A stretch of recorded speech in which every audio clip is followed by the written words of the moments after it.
మహాభారతం 63వ ఎపిసోడ్లోకి స్వాగతం. గత ఎపిసోడ్లో దేవేంద్రుడు, అతని సతీమణి సచీదేవి, శ్రీకృష్ణుడు, రుక్మిణి, సత్యభామలు మొదలైన వారంతా కలిసి సుభద్రార్జునుల వివాహం జరిపిస్తారు. సుభద్రను తీసుకుని ఇంద్రప్రస్థం చేరుతాడు అర్జునుడు. తరువాత శ్రీకృష్ణుడు తన బంధుజనాన్నంతటినీ తీసుకుని ఇంద్రప్రస్థం వచ్చి అనేక కట్నకానుకలు అర్జునునికి ఇస్తాడు.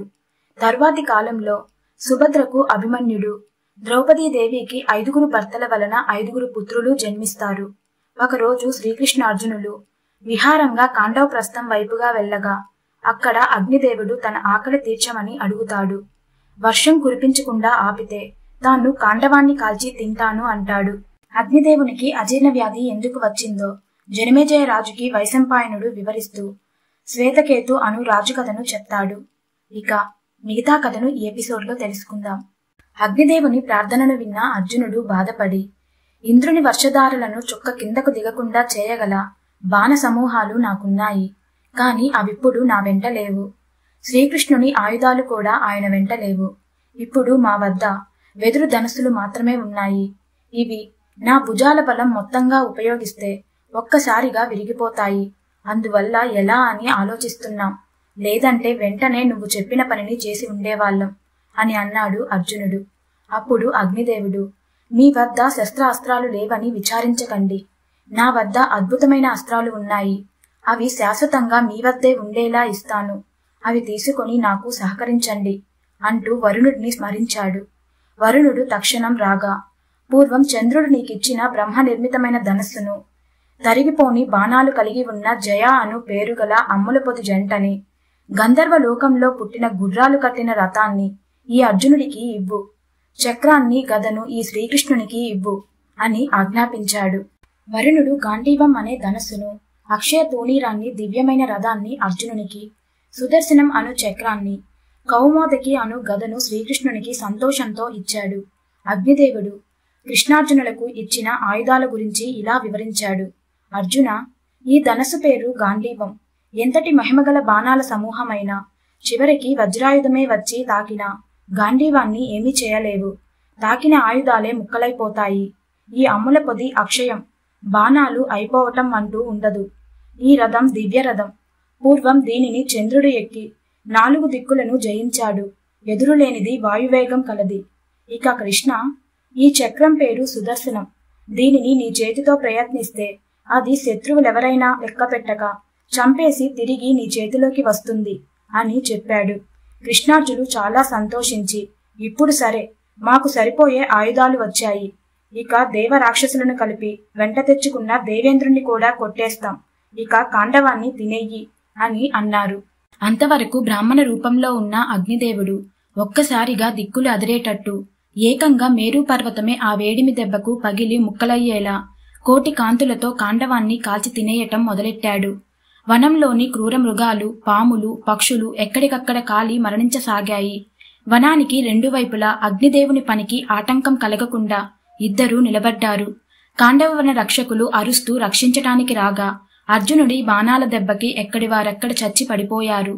అగ్నిదేవుని జ్వాలలకు, అర్జునుని బాణాలకు విలవిలలాడే ప్రాణుల ఏడుపులు, అరుపులు కలిసి మందర పర్వతాన్ని పాలసముద్రంలో చిలికినప్పుడు వచ్చిన శబ్దంలా వినబడింది. ఆకాశాన ఎగిరిన పక్షులు మంటల వేడికి ఆ ఆకాశంలోనే తిరిగి మంటల్లోనే పడి కాలిపోగా, కింది కొలనులోని నీరు తన చుట్టూ ఉన్న మంటల వేడికి అందులో ఇంతకాలంగా ఉన్న చేపలు, ముసళ్ళు, నీటి పక్షులైన కొంగలు, చక్రవాకాలు చచ్చి నీటిపై తేలాయి. నల్ల కలువలు, తెల్ల కలువలు, ఎర్ర కలువలు, నాచుతీగలు మాడి రూపుమాసిపోయాయి. పెద్దవి, చిన్నవి రకరకాల పాములు వేడిమి బాధ తట్టుకోలేక విషం కక్కుతూ చనిపోయాయి. అగ్నిదేవుని దహనకాండ కాండవ వనంలో జరుగుతుందని గ్రహించిన దేవతలు పరుగున వెళ్లి దేవేంద్రునికి చెప్పారు. దేవేంద్రుడు అదిరిపడి మేఘాల సమూహాలను తీసుకుని వచ్చి అగ్నిహోత్రుని మీద వర్షం కురిపించాడు. కాని అగ్ని మంటల ఆకాశాన్ని బాగా వేడెక్కించి ఉండటం వల్ల ఆ వర్షపు దారులు అక్కడే ఆవిరై కిందికి చేరలేదు. అది చూసి దేవేంద్రునికి కోపం వచ్చి, వెళ్లి ఆపరాని విధంగా అతి భీకరంగా కురవండి అని మేఘాలను ఆజ్ఞాపించాడు. మేఘాలు భీకరంగా గర్జిస్తూ పిడుగులు వేస్తూ సముద్రం వచ్చి మీద పడుతుందా అన్న రీతిలో వర్షపు దారలను కురిపించాయి. అర్జునుడు ఆ నీటి దారలు అగ్నిని అంటకముందే తన అక్షయ తూణీరమైన అంతులేకుండా ఇచ్చే అమ్ముల పొది నుండి బాణాలు తీసి గాంధీవానికి సంధించి విడుస్తూ ఆకాశానికి కాండవానికి మధ్య పందిరి వేశాడు. ఒక్క చుక్క కూడా బాణాలను దాటి కిందికి చేరలేకపోయింది. మంటపైన అర్జునుడు నిర్మించిన పందిరి ఎటూ వెళ్లలేని పక్షులు పైకి లేచి పందిరికి కొట్టుకొని కింద అగ్నిలో పడి దహనం కాసాగాయి. అప్పుడు తక్షకుని కొడుకు అశ్వసేనుడు ఇక్కడే ఉంటే ఈ అగ్ని మన ప్రాణాలు తీయక వదలదని భయపడి పారిపోతుండగా అది చూసిన అర్జునుడు ఆగ్రహించి అశ్వసేనుని తోకతో పాటు అతని తల్లి తల తెగేలా బాణం వేశాడు. అశ్వసేనుని తోకతో సహా ఆ తల్లి తల తెగి అగ్నిలో పడి కాలిపోయింది. వెంటనే మరొక్క బాణంతో అశ్వసేనుణ్ణి కొట్టబోయాడు అర్జునుడు. అది చూసి తన కొడుకుని దేవేంద్రుడివై ఉండి కూడా కాపాడలేకపోయావు అని తక్షకుడు దుఃఖిస్తాడని తలచి అర్జునుడిపై మోహిని అను మాయను ప్రయోగించాడు దేవేంద్రుడు. మోహిని మాయ ప్రయోగం వల్ల అర్జునుడు ఒక్క క్షణం తొట్రుపడ్డాడు. ఆ క్షణంలోనే అశ్వసేనుడు పరిగెత్తి పారిపోయాడు. అశ్వసేనను కాపాడాను కాని తన మిత్రుడు తక్షకుడు ఎక్కడా కనబడటం లేదు. బహుశా అగ్నికి ఆహుతి అయ్యాడేమో అని విపరీతంగా ఆగ్రహించి ఉగ్రరూపుడై భూలోకాన్ని తలపించగలిగే మేఘాలను రప్పించి వదలని రీతిలో ఏకధారగా వర్షం కురిపించాడు. కోపం మరింత పట్టలేక అర్జునుడిపై వజ్రాయుధం ప్రయోగించాడు. అంతా ప్రళయభీకర మేఘాలను చూసి అగ్నిదేవుడు భయపడి అర్జునుడి వద్దకు వచ్చి వేడుకున్నాడు. అర్జునుడు ఆయనను భయపడవద్దని చెప్పి వాయువ్యాస్త్రాన్ని ప్రయోగించాడు. వాయువ్యాస్త్రం 1000 సుడిగాలుల రూపం దాల్చి ఆకాశాన మోహరించిన మేఘాలను పట్టుకెళ్లి ఎక్కడో విసిరేశాయి. ఇంద్రుడది చూసి కోపం పట్టలేక దేవతలను, గరుడులను, నాగులను, అసురులను, సిద్ధులను, గంధర్వులను రప్పించి యుద్ధంలో దించాడు. కాని అర్జునుడు తన గాంధీవంతోనూ శ్రీకృష్ణుడు తన చక్రంతోనూ వారిని క్షణాల్లో చెల్లాచెదురు చేసి పారిపోయేలా చేశారు. ఇంద్రుడు వారి యుద్ధ కౌశలానికి ఆశ్చర్యపోయి రాళ్లవాన కురిపించాడు. అర్జునుడు తన దివ్యమైన బాణాలతో మధ్యలోనే వాటిని పిండి పిండి చేసేశాడు. తన కొడుకు అయిన అర్జునుడు పరాక్రమాన్ని చూసి సంతోషించి తన విధి తాను చెయ్యాలి కాబట్టి అగ్నిహోత్రుణ్ణి ఎలాగైనా ఆర్పాలని మందర పర్వతాన్ని ఎత్తి మంటలపై విసిరాడు. అర్జునుడు తన బాణాలతో ఆ మందర పర్వతాన్ని చిన్న చిన్న ముక్కలుగా కొట్టేశాడు. వారిని ఎలా గెలవాలో, మంటలను ఎలా ఆర్పాలో తెలియక ఆశ్చర్యంతో నిలబడి ఉన్న దేవేంద్రునితో ఆకాశవాణి, వీరు పూర్వం దేవదాన యుద్ధంలో దానవులను ఓడించిన నరనారాయణులు. ఇప్పుడు కౌరవ యాదవ వంశాలను వెలిగించడానికై ధర్మరక్షణార్థం భూమిపై కృష్ణార్జునులుగా జన్మించారు. వారిని నీవు గెలవలేవు, ఎవ్వరూ గెలవలేరు. ఇకపైన ఆశ్చర్యం మాను. మరో విషయం, అగ్నిదేవుడు కాండవాన్ని కాలుస్తాడని, కృష్ణార్జునులు రక్షిస్తారని ముందే తెలుసుకున్న తక్షకుడు ఎప్పుడో కురుక్షేత్రం పారిపోయాడు. ఇక కాండవ వనం ఇలా కాలిపోతుందని బ్రహ్మదేవుడు ఎప్పుడో చెప్పాడు. ఆయన చెప్పినట్టే ఇది జరుగుతూ ఉంది. అందుకు దుఃఖించడం అవసరం లేదు అని చెప్పింది. దానితో దేవేంద్రుడు తనతో ఉన్న దేవతా సమూహాలను తీసుకుని స్వర్గలోకం వెళ్లిపోయాడు. అదే సమయంలో నముచి అనే రాక్షసుని తమ్ముడు మయుడు అను పేరుగలవాడు మండిపోతున్న కాండవ వనంలోంచి బయటకు వచ్చి కంగారుగా అటూ ఇటూ తిరగసాగాడు. అతన్ని శ్రీకృష్ణుడు చూసి చంపడానికి చక్రం ఎత్తాడు. అప్పుడు మయుడు పారిపోయి వచ్చి అర్జునుని వెనక నిలబడి శరణు కోరుతూ ప్రార్థించాడు. శరణు కోరిన వారిని రక్షించటం ధర్మం. అందుకని శ్రీకృష్ణుని సముదాయించి మయుడిని రక్షించాడు. అలా కాండవారణ్యం పూర్తిగా దహనమైపోయి అగ్నిదేవుని అజీర్ణ వ్యాధి తొలగిపోయింది. కాండవ దహనంలో అశ్వసేనుడు, మయుడు, మందపాలుని కుమారులైన సార్జకులు మాత్రమే తప్పించుకోగలిగారు అని వైశంపాయ మహర్షి జనమేజయునికి చెప్పాడు. అప్పుడు జనమేజయుడు, అశ్వసేనుడు, మయుడు తప్పించుకున్నారని చెప్పారు, కాని ఈ సార్జకుల గురించి చెప్పలేదు. వారు ఎలా తప్పించుకున్నారు? కృప ఉంచి చెప్పండి అని అడిగాడు. వైశంపాయనుడు సరే అంటూ చెప్పటం మొదలెట్టాడు. పూర్వం మందపాలుడు అని ఒక ముని ఉండేవాడు. ఆయన బ్రహ్మచర్యం పాటిస్తూ 1000 సంవత్సరాలు కఠినమైన తపస్సు చేశాడు. చివరికి భూలోకంలో జీవించటం ఇక చాలు అనుకొని తపశ్శక్తితో శరీరాన్ని వదిలి స్వర్గలోకం వెళ్లాడు. కాని ఈయనను లోపలికి రానివ్వకుండా స్వర్గదారాలు మూసివేశారు. ఇంత కఠోరమైన బ్రహ్మచర్యం పాటించాను, ఇంతటి ఉగ్రమైన తపస్సు చేశాను, నన్నెందుకు లోనికి రానివ్వట్లేదు? నేను చేసిన పాపం ఏమిటి అని అక్కడ ఉన్న దేవతలను అడిగాడు. నీవు మహా తపశ్శక్తి కలవాడవి. నీవు అన్ని రకాల పుణ్యలోకాలు వెళ్ళగలిగే ఉత్తముడివే. కాని నీవు సంతానం పొందలేదు కదా. సంతానం లేని వారికి ఉత్తమగతులు ఉండవని నీకు తెలియదా? వెళ్ళు, వెళ్లి సంతానాన్ని పొందాక తిరిగిరా అని చెప్పారు. తిరిగి భూలోకం చేరాడు మందపాలుడు. తక్షణం సంతానం పొందటం ఎలాగా అని ఆలోచించాడు. అన్ని జాతుల్లోకి పక్షుజాతులు త్వరగా సంతానాన్ని పొందుతాయి అని తెలుసుకుని తాను ఒక మగ లావుక పక్షిలా మారి ఒక ఆడ లావుక పక్షి అయిన జరిత అను పక్షితో జతకలిశాడు. అలా ఆయనకు జరితారి, సారిసృక్క, స్తంభమిత్ర, దోణ అను 4 కొడుకులు పుట్టారు. ఆ 4 కూడా తండ్రి నుండి వచ్చిన తేజస్సుతో పుట్టుకతోనే బ్రహ్మజ్ఞానులుగా పుట్టారు.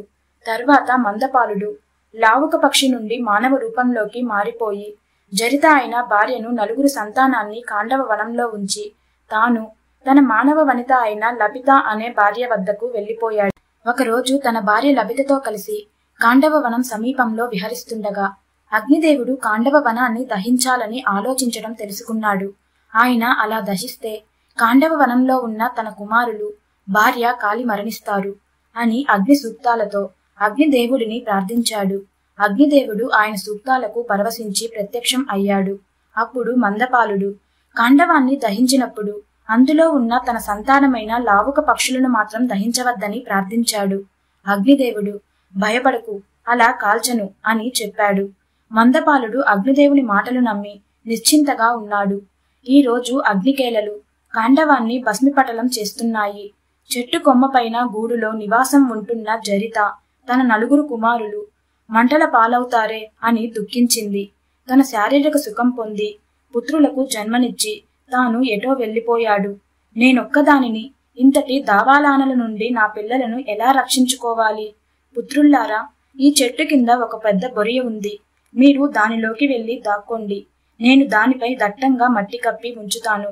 మంటలు ఆగిపోగానే పైకి రండి అంది జరిత. దానికి పిల్లల్లో పెద్దవాడైన జరితారి, ఆ బొరియలో ఒక క్రూరమైన ఎలుక నివాసం ఉంటుంది. మేము దాని లోపలికి దూరిన మరుక్షణం అది మమ్మలను తినేస్తుంది. ఒకవేళ ఇక్కడే కదలకుండా ఉంటే ఊహించని రీతిలో ఏదైనా పెద్ద గాలి వచ్చి మంటలు ఇటు రాకుండా దూరంగా వెళ్లిపోతాయేమో. బొరియలోకి వెళితే మాత్రం మృత్యువు ఖాయం. ఎవరికైనా 2 వైపుల నుండి ప్రమాదం ముంచుకు వస్తే తక్కువ ప్రమాదాన్ని ఎంచుకోవడం మంచిది కదా. అమ్మా, నీవు మమ్మల్ని వదిలి వెళ్ళిపో. ఒకవేళ నీవు బ్రతికితే మళ్లీ సంతానాన్ని పొందుతావు. మా ప్రారబ్ధం వల్ల మేం మంటల్లో కాలిపోతే పుణ్యలోకాలు చేరుతాము అన్నాడు. ఆ తల్లి పుత్రులను అక్కున చేర్చుకుని బోరున ఏడుస్తూ వారిని వదిలి ఆకాశానికి ఎగిరి వెళ్లిపోయింది. తరువాత జరితారి సోదరులు 4 దిక్కులను 4 కూర్చొని తన తండ్రి చదవగా విని నేర్చుకున్న అగ్నిసూత్రం చదువుతూ వేద మంత్రాలు చదువుతూ అగ్నిహోత్రుణ్ణి ప్రార్థించసాగారు. అతి భయంకర కీలలతో ఆ చెట్టు చుట్టూ ముట్టిన అగ్నిదేవుడు సార్జకుల వేద స్తోత్రాలు విని వారి తండ్రికి ఇచ్చిన మాట గుర్తుకు వచ్చి ఒక్క చెట్టును అలాగే వదిలి చుట్టూ కాల్చేసి వెళ్లిపోయాడు. అక్కడ మందపాలుడు కాండవాన్ని అగ్ని దహిస్తున్నాడని తెలుసుకుని పుత్రులు ఎలా ఉన్నారో అని వేదన పొంది తన మొదటి భార్య అయిన లభితతో పాపం కదల్లేని చిన్నపిల్లలు సార్జకులు 4 ఒక జరిత ఎలా బయటకు తీసుకు వెళ్ళగలుగుతుంది? ఆ అగ్నిహోత్రుడు నాకిచ్చిన మాట మర్చిపోతాడేమో, లేదా నా పిల్లలను గుర్తించలేకపోతాడేమో, లేదా గుర్తించి కూడా రక్షించక మోసం చేస్తాడేమో. దుర్మార్గులను నమ్మరాదు కదా అన్నాడు. నా ముందే కదా నీవు అగ్నిహోత్రుడిని ప్రార్థిస్తే రక్షిస్తానని మాట ఇచ్చాడు. దేవతలు మాట ఇస్తే తప్పుతారా? నీ పిల్లలను అగ్నిహోత్రుడు రక్షిస్తాడు. అది నీకూడా తెలుసు. నీ బాధంతా నీ 2వ భార్య జరిత గురించి. అది కూడా ఎటో రివ్వున ఎగిరిపోయి ఉంటుందిలే, బాధపడకు అని అంది అక్కసుగా. ఆమె మాటలకు మందపాలకుడు చిరునవ్వుతో వశిష్ఠుణ్ణి కూడా అరుంధతీదేవి అనుమానించింది. సౌతులైన వారు ఒకరి పట్ల ఒకరు అసూయగా ఉండటం సహజమే అని లభితను అక్కడ వదిలి కాండవ వనానికి వెళ్లి జరితతో పాటు 4 కొడుకులు క్షేమంగా ఉండటం చూసి సంతోషించి తన దారిన తాను వెళ్లిపోయాడు. తరువాత అగ్నిదేవుడు కూడా తన అజీర్ణం పోగొట్టినందుకు శ్రీకృష్ణార్జునులను దీవించి వెళ్లిపోయాడు. శ్రీకృష్ణార్జునుల పరాక్రమ ప్రదర్శనకు సంతోషించిన దేవేంద్రుడు దివ్యమైన విమానంలో దిగివచ్చాడు. పూర్వ జన్మలో నరనారాయణులు అయినప్పటికీ ఇప్పుడు మానవావతారంలో ఉన్నారు కాబట్టి దేవేంద్రునికి ఎదురు వెళ్లి వినయంగా మొక్కారు. దేవేంద్రుడు కూడా ప్రేమతో వారిని కౌగిలించుకొని అర్జునునికి ఆగ్నేయ, వారుణ, వాయువ్యాస్త్రాలను ఇచ్చాడు. నీవు ఎల్లవేళలా నా పుత్రుడు అర్జునునికి ప్రియమిత్రుడిగా ఉండు అని శ్రీకృష్ణుణ్ణి ప్రార్థించి సెలవు తీసుకుని దేవతలు మునులు వెంటరాగా దేవలోకం వెళ్లిపోయాడు. శ్రీకృష్ణ అర్జునులు కూడా మయుడిని వెంట తీసుకుని ఇంద్రప్రస్థానానికి వచ్చి ధర్మరాజుకి నమస్కరించి మయుడిని పరిచయం చేసి కాండవం కాలిపోయిన విధం తెలియజేశాడు. అంతా సుఖ సంతోషాలతో జీవించసాగారు. ఈ విధంగా వ్యాస మహర్షి రచించిన మహాభారతాన్ని వైశంపాయనుడు చంద్రవంశ మహారాజు జనమేజయునికి ఎంతో సుందరంగా చెప్పాడు అని నైమిసారణ్యంలో శ్రవణకాది మునులకు ఉగ్రశ్రవసు అను సౌదీ చెప్పాడు. ఇక మిగతా కథను నెక్స్ట్ ఎపిసోడ్ లో తెలుసుకుందాం.